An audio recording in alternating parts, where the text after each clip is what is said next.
This is Eric Anderton, and you're listening to Construction Genius, a leadership masterclass. Thomas Edison said that genius is 1% inspiration and 99% perspiration. If you're a construction leader, you know all about the perspiration, and this show is all about the 1% inspiration that you can add to your hard work to help you to improve your leadership.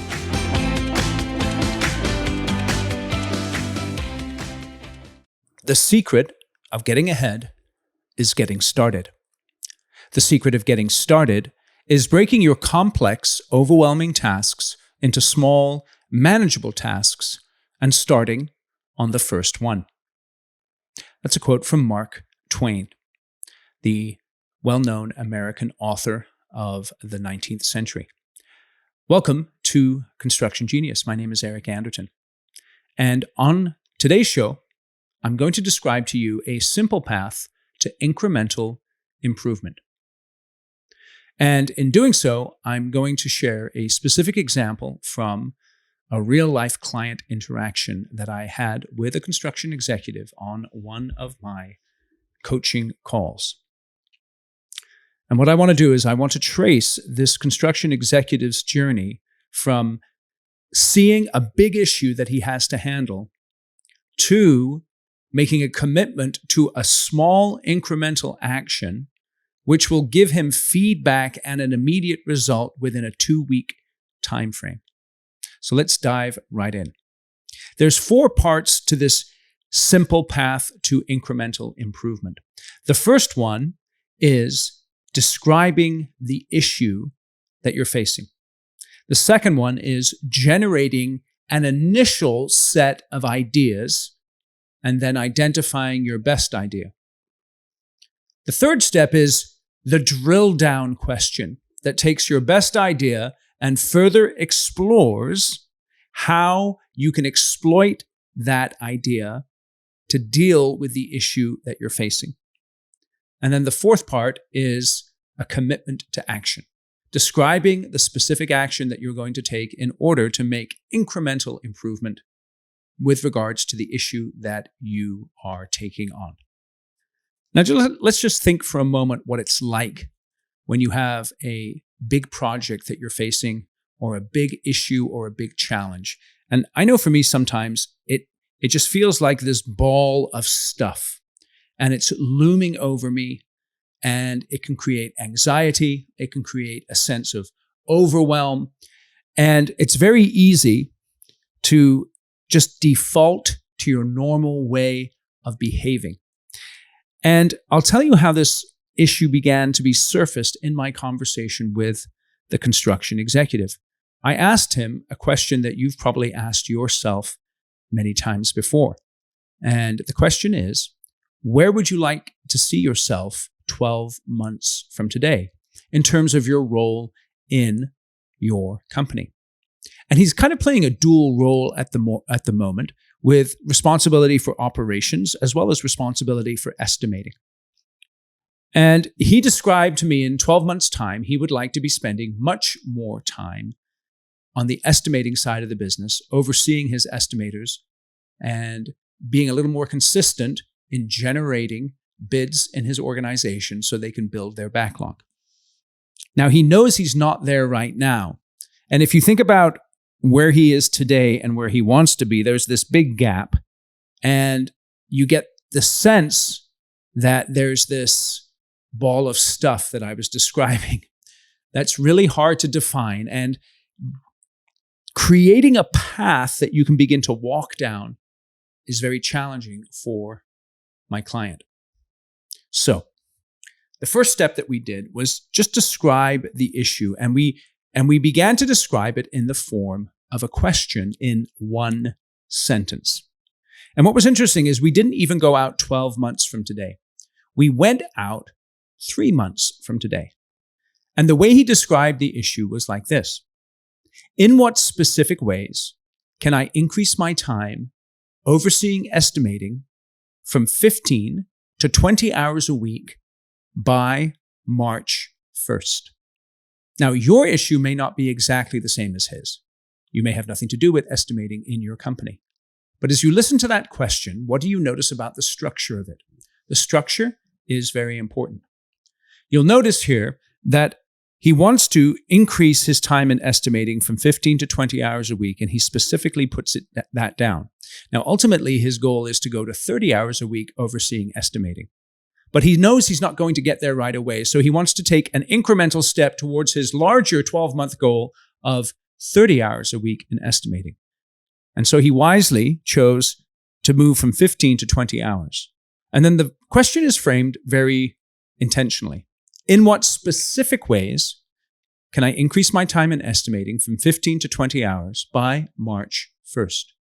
You notice that the question is time-bound, and it is also number-bound from 15 to 20 hours. And the key word here is specific.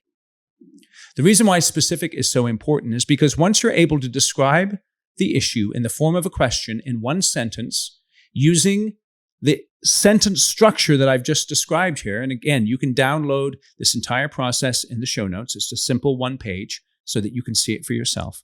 Once you've done that, what you want to be able to do is generate a list of initial ideas. So what you do is you set your timer on your phone for 2 minutes, and you describe your issue, and then you begin to write for 2 minutes as many ideas as you can come up with regards to how you're going to overcome the issue. Those ideas are those incremental steps that you can begin to take towards overcoming the challenge. Now, what's very interesting is that once you generate that list of ideas, you want to take a look at them because, remember, we're talking about incremental improvement here. And one of the mistakes that people make when they're trying to change or when they're trying to make improvement is they try to do too much. First, they get overwhelmed by the ball of stuff that they have to describe and then go to work on, and then they try and do too much. It's kind of like Thanksgiving dinner in the United States, right? People just eat too much. And you go in anticipating a great time, eating turkey and ham and stuffing, and an hour later, you're bloated, you're overwhelmed, and you're falling asleep. And so he looks at that list. He looked at the list of the questions that answers that he came up with to the question, and then he simply picked his best idea. His best idea. And this is the idea he came up with. Reduce my time in operations by functioning more as a project executive and not as a project manager. So currently, he's overseeing project managers, but he's also functioning quite a lot as a project manager in terms of interactions with clients and even helping the project managers solve problems in a very frontline kind of way, as opposed to directing the project managers to solve problems and keeping his hands off when it comes to client interactions as much as possible.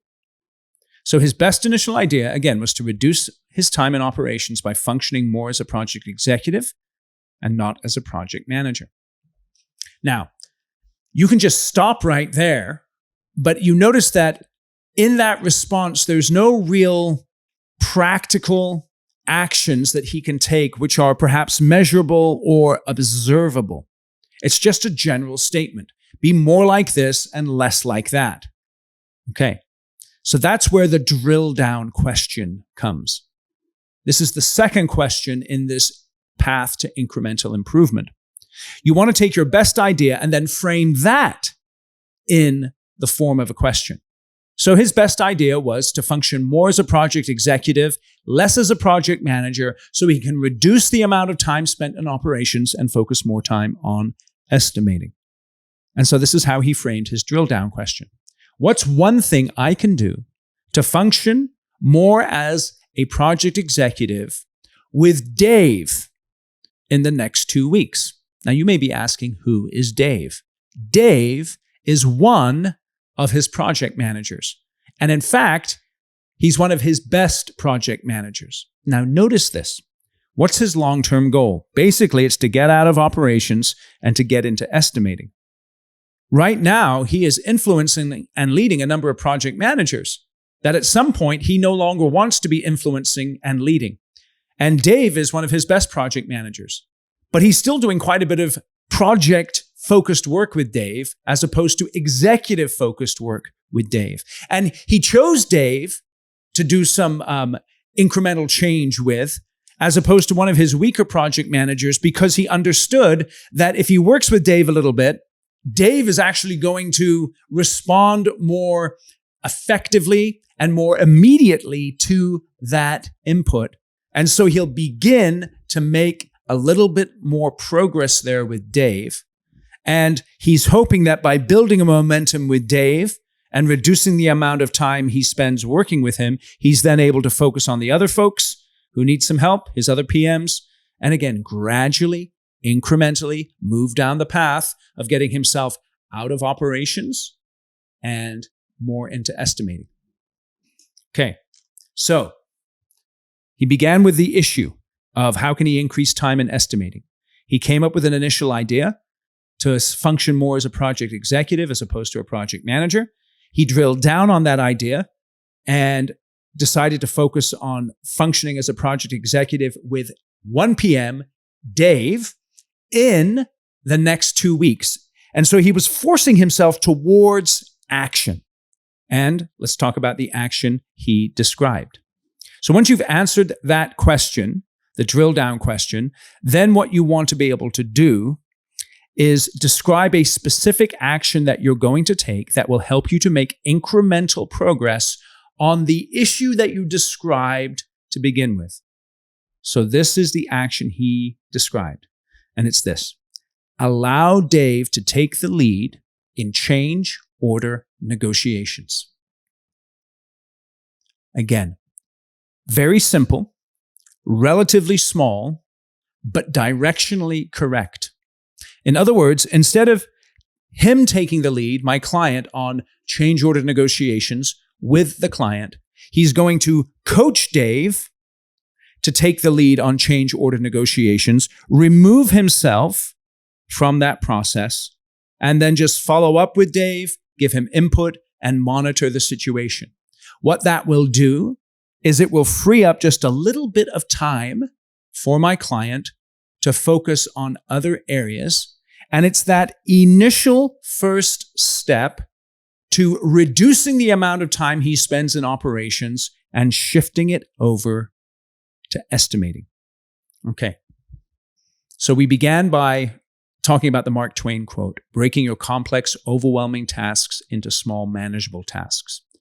Another way of looking at it is the familiar little cliche, what's the best way to eat an elephant?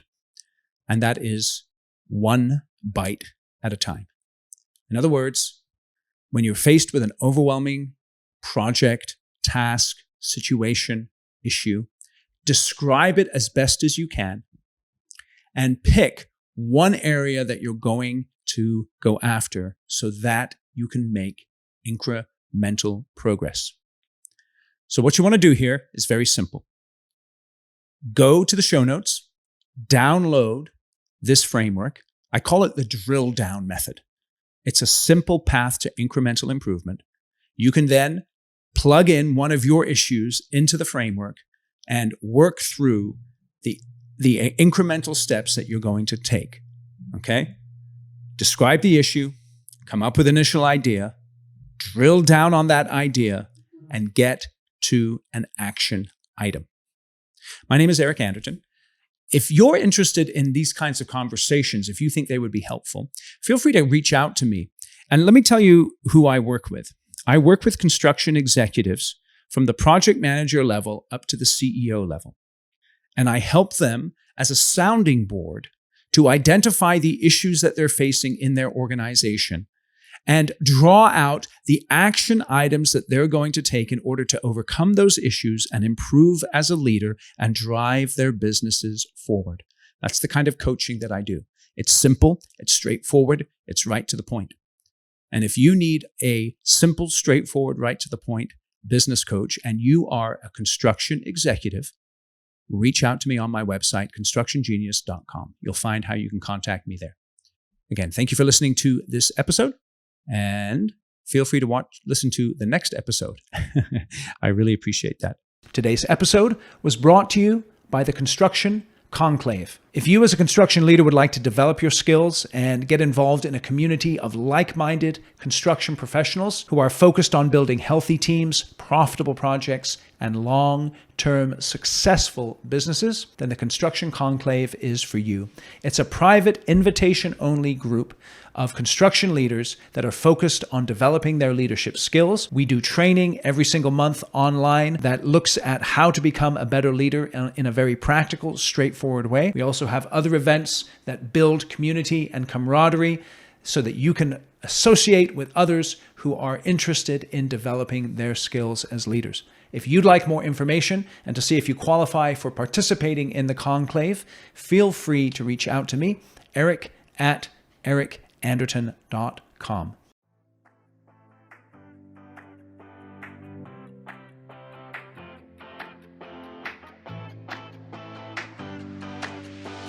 Thank you for listening to this episode of Construction Genius. Hope you found that 1% of inspiration to help you in the next few days.